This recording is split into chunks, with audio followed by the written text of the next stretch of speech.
Hey, what's up, aliens, humanoids, and droids, and welcome to a Nerdy Bunch weekly review for Star Wars The Acolyte. Today we're here to talk episode 4, titled Day, and trying to tell me what's behind me is my co-host Andrew. What's up, Andrew? What's up, David? I don't want to look behind me. It's behind me, isn't it? It's behind me, isn't it? It is. It is. I hate that thing, but I love it. We're here to talk episode 4, as I mentioned. Andrew, before we go into the spoiler section, what are some of your spoiler-free thoughts on the episode? So it's an interesting episode. Definitely moved the story forward a lot.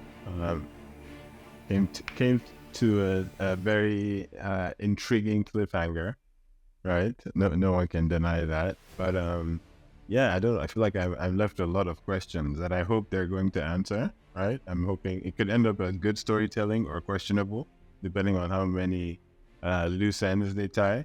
Right? That was kind of my feeling watching the whole thing, because it's just a lot of breadcrumbs have been placed here and there, right? But like I said, I think some story points connected. We got to see more of Osha and May and their personality, I feel, which was nice. It was nice to kind of get to know them a little better.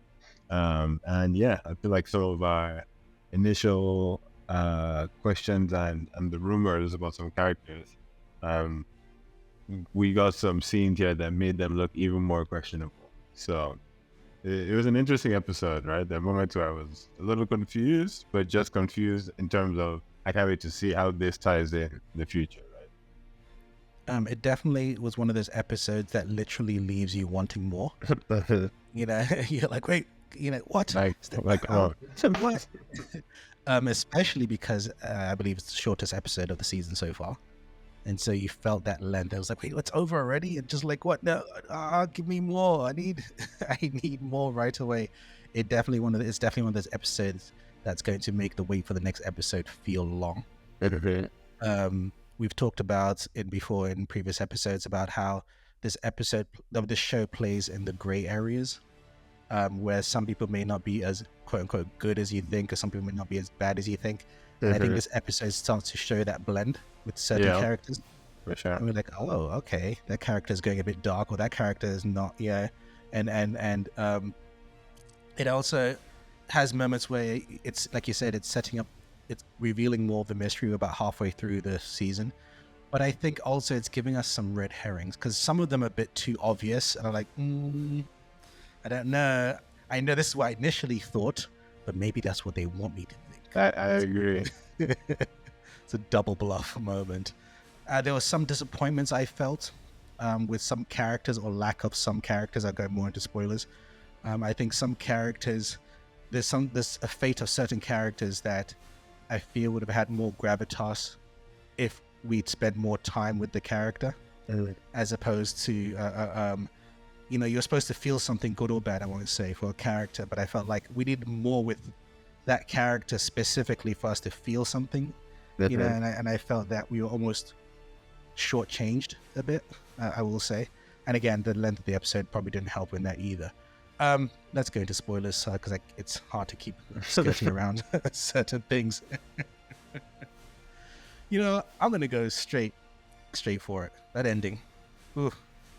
Like, it really felt like a horror movie in that moment. I don't know how familiar you are with the Alien franchise. There's a sequence in the first Alien movie where a character's walking and then the alien just drips behind them. And it's just like, oh, that's what I felt in this moment. That moment was just like behind it. How did you feel in that moment when we won't call it a Sith because we don't know yet, but what looks like a Sith with a Venom-style alien smile on the face just swoops out Osha out the way like she's nothing. It just comes out after the Jedi. How did you feel in that moment? So I was calling him the Daft Punk thing, Sid. It was a great entry, and the push of Osha and the entire Jedi little force, made them look kind of honestly like punks, right? So I'm gonna say the last few seconds of the episode were probably the best part of the episode. Not to insult the rest of the runtime, right? But I got hyped because I think, like you mentioned, red herring. Like the red herring I'm gonna address, right? Elephant in the room. Like, Kim here, is that you? Is that not you? I don't know. I feel like they're making it so obvious that it should be him almost. That I really let me not say obvious, but to me, right, it's just like the breadcrumbs, him being tied up, he got so serious when May was like, "Oh, I'm telling myself into the Jedi. I'll tell them who my master is." He was like, He will kill you. yeah, I was like, Oh. he literally stopped laughing. Like, so that's my obvious guess, just because why not? But I'm curious to see if this show is bold, and bold because it would be bold of them to make Kimmer not be the master, right? And I'm really hoping that's what's happening here, right? And there's just some other connection because he does know a lot, right? He does. He dodged May's actually attacked him, like it was the last episode, I think, or the one before. She attacked him and he actually dodged her. I remember, right? So he has some moves, right? But yeah, long story short, the master is super cool though. We like that, and I'm curious. I have thought he was gonna shout Usha. I thought she was going to when the saber light came on. I thought it was going through the stomach or through the heart. Like Kylo Ren, right? You're right. I thought it was that moment, and it's one of those moments where, again, I think as villain introductions go, even though we've seen this villain before, this is up there in the epicness in terms of holy shit, that's scary. Yeah. I even like when the other Jedi were like, "What is that?" Not who is that? What is that? Yeah. Because again, it's scary as shit.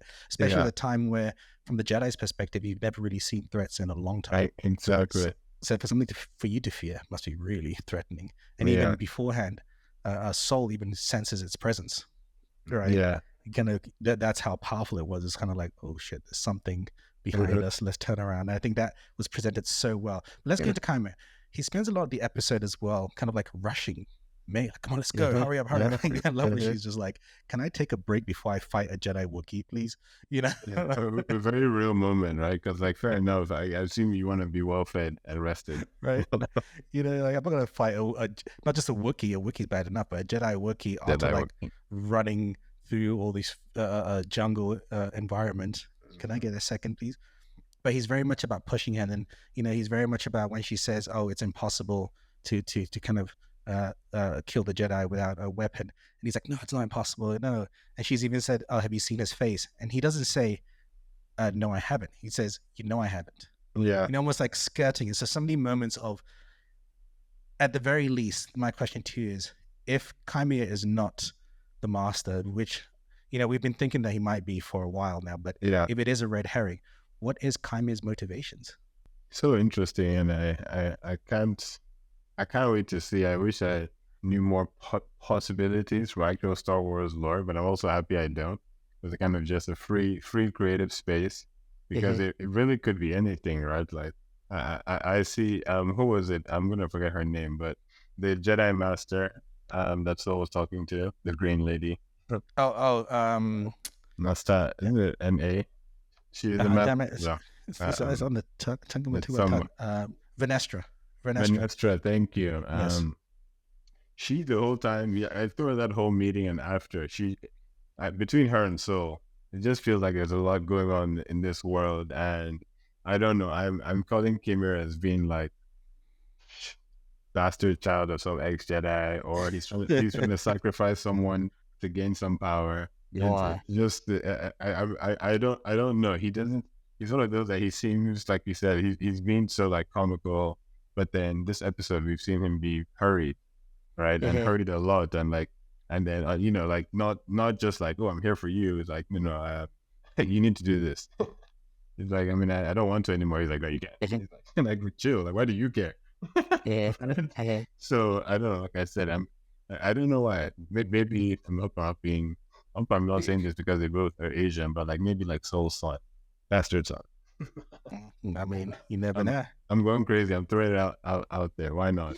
But I'm curious. What are your thoughts, especially based on what you may know about the Star Wars universe?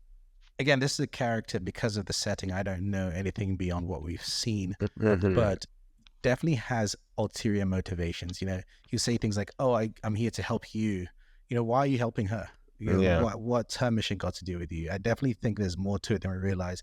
He does say the master has a way of controlling people, or something along those lines. And maybe he is also a victim himself.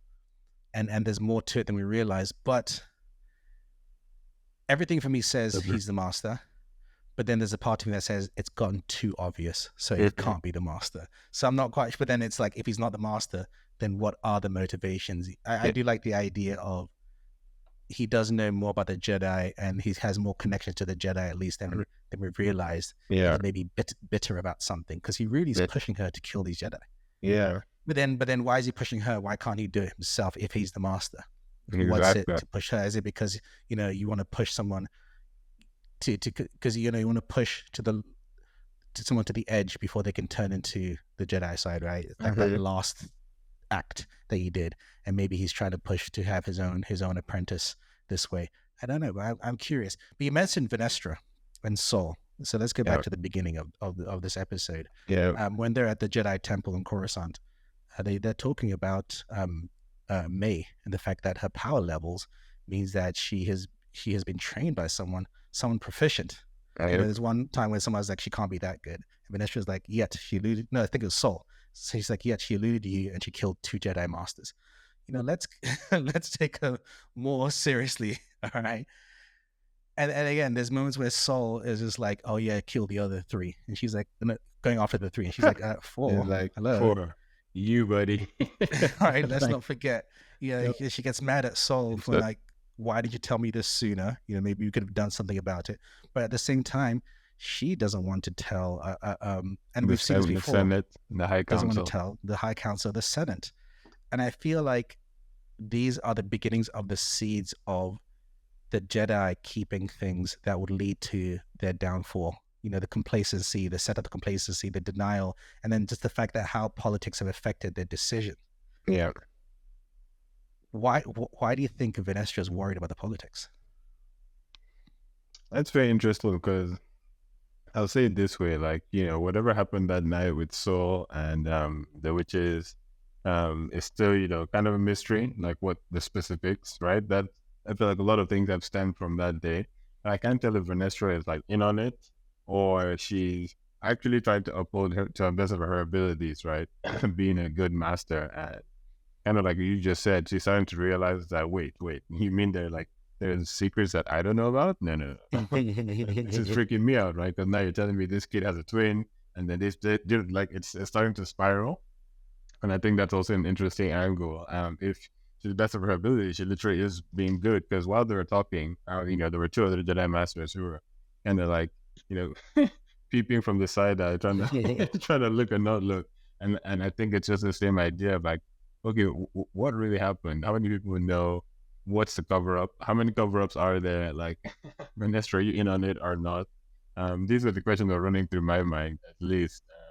And I find it interesting, because you can't really say who is aware of what, right? Other than 2 of the Jedi who've been killed, and then Saul now being one of the only ones who kind of knows. It's very shady. And even the way they've been setting up Saul, again, don't know if it's a red herring, but they're really slowly like peeling back his honesty layer, right? Like, there's one moment that was like a red flag for me.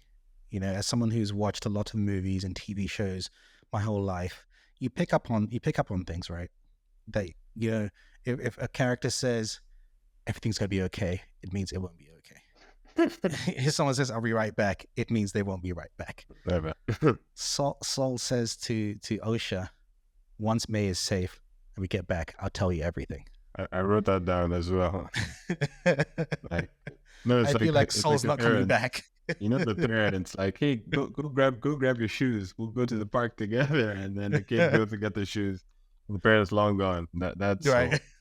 That's I feel Saul might not last.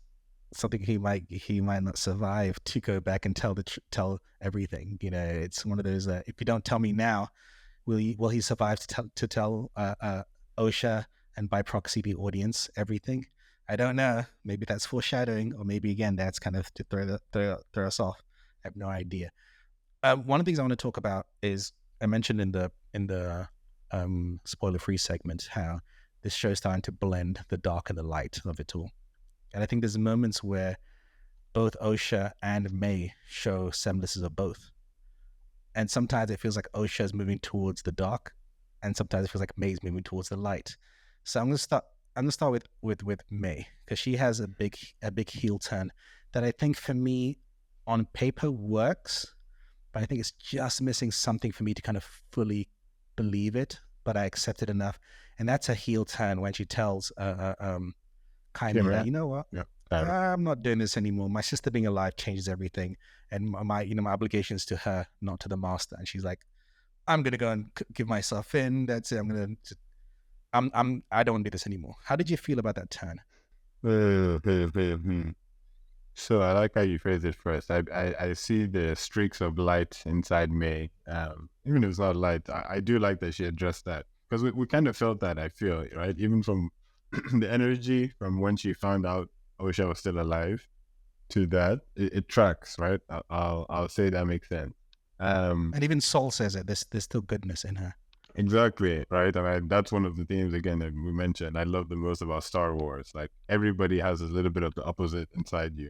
The light has dark, the dark has light. Um, but I was like, turn yourself in now. I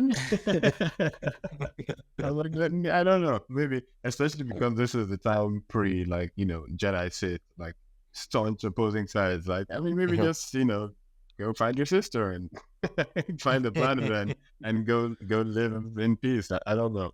I felt like the turning in. I don't know if it felt abrupt to me, based on the fact that she's just killed 2 Jedi, right? Right. I don't know. Maybe from the beginning there were more breadcrumbs of her being like, "Oh, I don't want to do this. I wish my sister was alive." Maybe that would have helped me a little more. I don't know. I don't know if I'm nitpicking, right? But I'm But just then being yeah. also based on last week's flashback, which again could be biased or not, we're not sure yet. Yeah. Before any of this, she was already in the headspace of, I'm going to kill you. So that's my thing. It wasn't like old May was like, "Oh, Osha, I regret this. I'm sorry," as she fell into the hole, right? It Right. felt very much like she left angry. She literally, she didn't kill all of the her masters and the mother witches, but she did call that fire. Like, she crazy. So I don't know. I guess it felt slightly abrupt, but like I said, just in terms of the shock of when she saw her sister, I think it tracks. Like, from that moment, she has seemed like she's had her sister in the back of her mind, right? And so I'll allow it, right? As though they Yeah, can't, but I'll allow it. yeah, no, it's one of those, I understand what they were going for, and it's just enough that I will allow it. And I think part of that, and I think what sometimes when this show kind of has its questionable moments, for me, it's saved by the fact that I actually genuinely think the cast is really good, and they sell it.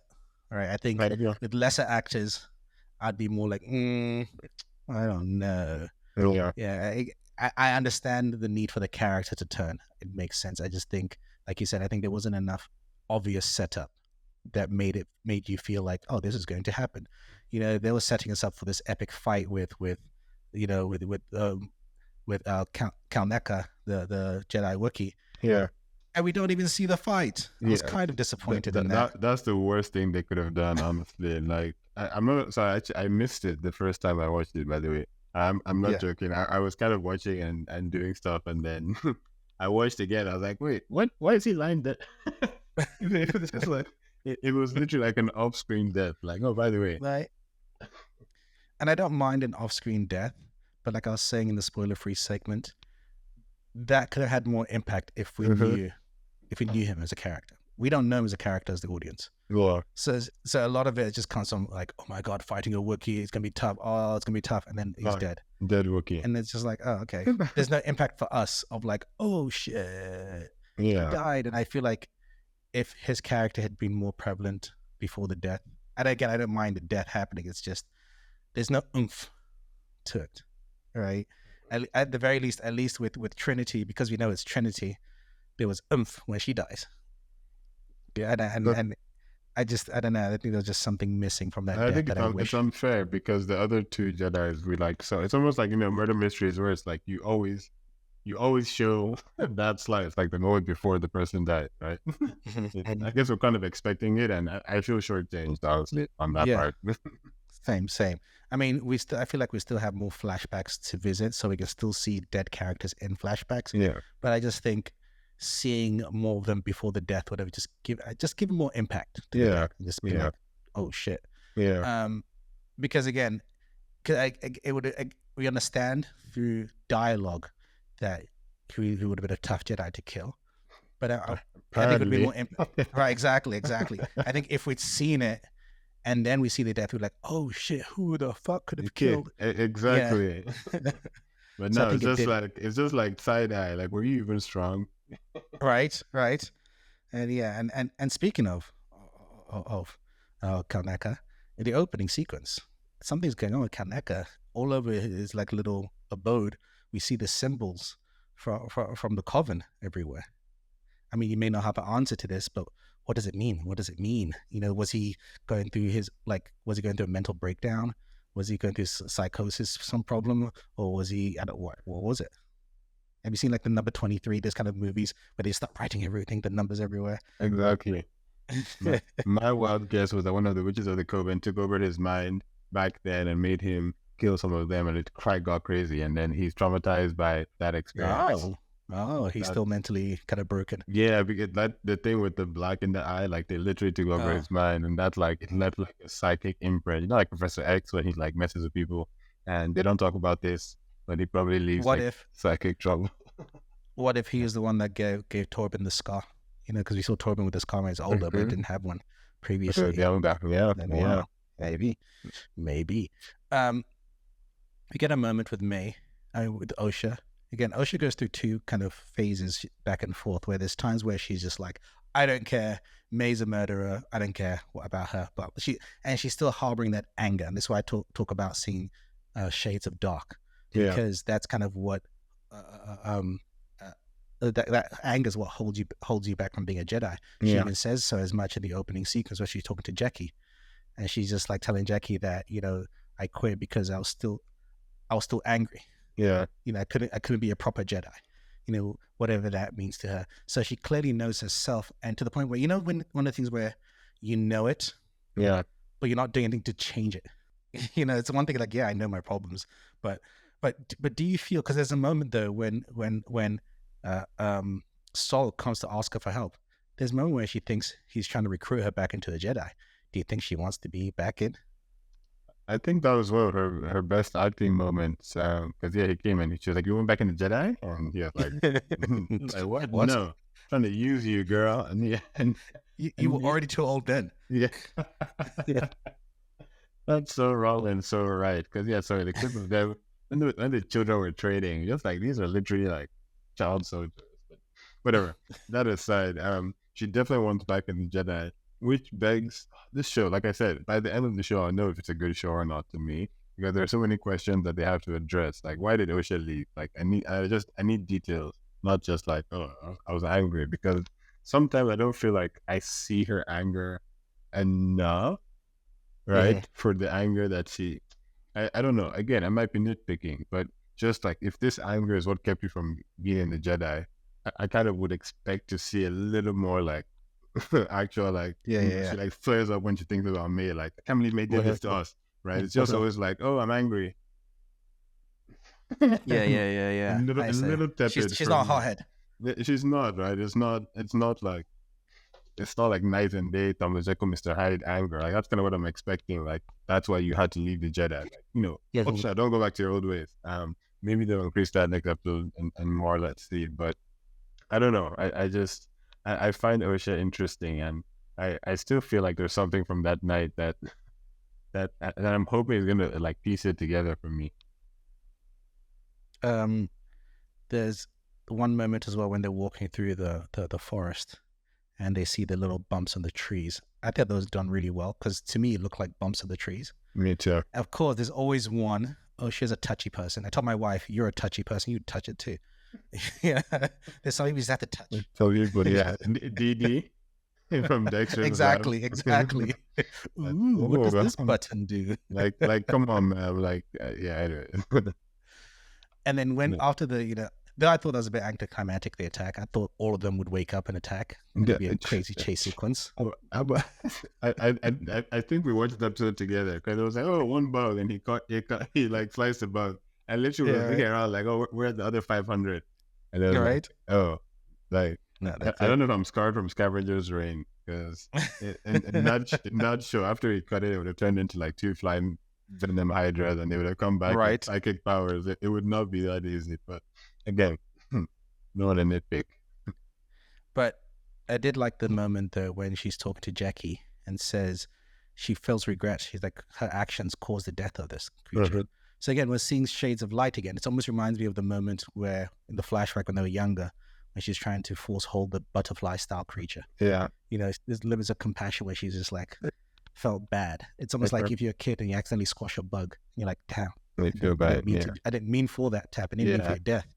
You know, and again, it just finds it interesting where these two characters, Osha and May, are playing. You know, is May the Acolyte? Is Osha the Acolyte? Are they both the Acolyte? Shit, I don't subscribe to this theory, but there's a theory going around that both of them are like a Tyler Durden style Fight Club, where they are the same person. However, because we've seen this in Star Wars before, one of them is a force projection. One of those physical, because we've seen people Jedi be able to do force projection, but I don't know. I don't think I subscribe to that. That's pretty crazy. Yeah, That's a crazy one. I'll say. There's a great line that Jackie says to Osha: "We're not defined by what we lose. We're defined by what we survived. You've survived a lot." I was like, "Ooh, bars." Oh, yeah, that was deep. Great. I did like that. There's a theory I have. I'm not quite sure. Pretty tough. Well, what if, because again, I was saying in the spoiler-free segment that, you know, there's some revelations that we don't have many options of what it could be, and that I meant was the identity of the master. Or, you know, if we're assuming that's the master we saw at the end. I love that. I love that helmet, by the way. It's so scary. It's almost like the teeth in its face. It's so scary. Anyway, we're limited by who the identity of the master could be in terms of obvious, one that makes sense in terms of characters we've seen. And this is a character we don't know. There's very few characters that we're like, well, that makes sense. Yeah. You know, and one of them is Chimera, because it can't, there's so many other characters that's like, well, why would it be that character? You know, what if it's Saul? No, it wouldn't be Saul. Yeah. How could Saul be two places at once? Though, what if it's Mother? If it's not Mother, one of the Coven witches. That's a great guess, actually, because a person would have intimate knowledge of all the Jedi that came that day and all the things that happened, and May and Osha. I even have motivation to push me to kill, right? And know how to press her buttons also a little bit. It's a great guess, honestly. I would buy that lottery ticket. I would. That is my guess. If it's not Chimera, I think it might be one of the Coven witches. Maybe even Mother. You know, if it's not Mother, to be fair, it's subpar writing, but we'll just take because now it should be Mother. That would actually be perfect. And Chimera is just again an extra thread, right? So I'm praying for your guess to be correct now. Mm-hmm. And again, to speak on May again, some of her darkness showcasing. I mean, Osha, some of her dark side showing. There's a moment when she's speaking to Yord, you know, and she tells her, if it comes down to, can you take out May? I'm just like, okay. I don't know. Yeah, I find I don't. Part of my brain was like, if you want wild theories, right? Parent trap. Parent trap meaning like, did these two twins like switch and not know? Yeah. Like, Osha has like elements of like what I expect May's craziness to be, right? And vice versa. And I don't know, because I was like, what? It also makes sense, right? It makes sense from the standpoint of, fine, no matter how much I feel about my sister, she locked me in her room when we were kids and set our home on fire and actively tried to kill me. So you know what? I'm unable to, but she can also live. I need her unalived. I need somebody else to unalive her for me. So I get it from that standpoint, right? A little bit, but yeah, it almost just seems like Usha has more hate for me than May has. But I don't know. I don't know if I'm being unfair, because like I said, she did lock her in her room and try and kill her. So I get that. And as far as she knows, she killed her family in terms of what she believes. Right. Until Soul tells her right after this commercial break. So funny guy. I did like, you know, when the master kind of does the force push on the Jedi. That was a very powerful force push. Like, all of them get thrown off their feet, all the dust that rises. I was like, that's a very powerful. I hope he caught them off guard, right? Like, I mean, I know you're stronger now, but like, damn. Right. All of you? I don't. I almost wanted Soul to like backflip and like land on his feet, like, oh, Right. finally a worthy opponent. Like, Takes off the robe. exactly. Like, I almost Blue wanted that. Blue Eye Samurai style takes off the weights as well. Literally. And I will say one of my disappointments, and before we close out, I don't want to, as much as I don't want to close on a disappointing note, it's kind of like one of those love-hate things. One of the things we spoke about in episode 1 was how much we loved the martial arts of it all. Yeah. I feel like we've been missing that the last 2 episodes. Because it's such the style and how the martial arts look like is so unique to this specific Star Wars show. Yeah. That I feel like not showing it is such a disservice. So we need more sequences. I'm not saying it should be action heavy, but come on. What do you think? I think that's why the Wookiee thing is so painful, because I was expecting a good 1 minute 30 seconds of like brute force Jedi forceness versus like nimble. I'm actually very disappointed. Sorry, like you said. Like I want to see more YFU through the forest trees, Crowded Tiger style. And not just that, they had such a platform to do so many things with exactly like you said, the trees and where he lives and the type of force user he is. Like he could break all the trees, bring them together. She could dodge like that. There's literally so many things they could have done, even if it was a 20. Maybe climbing through the trees. Imagine, or right, or all those creatures like come protect him. I don't know anything. Literally anything. But yeah, no, I've been disappointed that the last 2 episodes have not given us any form of action and nothing even close to episode 1. I thought this would be. I actually assumed this would be a show full of action. Yeah, I thought this would be a martial arts show as well as a Star Wars show, but I feel like it's not really a martial arts show as much as I assumed it would be. Again, maybe that's my assumption, but I think you can't give us a great fight scenes. And again, I think you said it right too in terms of the locations. That's a positive thing I will say in this episode. One of the things I've liked about this show is its locations, its set design, costume design. Yeah, and this was great. They actually went out to these sets. You can feel them out. Yeah. There are some moments where you can tell it's a stage indoors, but there are great moments of just like, it almost felt like Lord of the Rings walking through these vast landscapes. And I agree. It's very rare for people to actually, in TV shows, to actually go and film out in places like that. So I did appreciate that. Just give us some cool martial arts sequences. I think that's how they were more upset. Yeah, like you went all the way there and you didn't, nothing. Yeah, come on. Like, come on. I needed a scene of a lightsaber being thrown boomerang style, cutting through all the trees. Right. Like Wookiee pulls back. Anyways. Anyways. What do you nerdies think of this episode? What do you think of this show so far? We're at the halfway mark. What are your expectations for the rest of this season? And what do you think the identity of the master is? Who do you think it is? Is it Chimera? Is it one of the Coven Witches, Mother, or some other character? What do you think? Do you think Soul will survive? What do you think he has to tell May? All these questions. Find us on social media and give us your answers. Thank you, Andrew. Thank you, David. My name's English Dave, and this has been the Nerdy Bunch review for Star Wars The Acolyte Episode 4. We're halfway through. And as always, Andrew, keep it nerdy. Peace.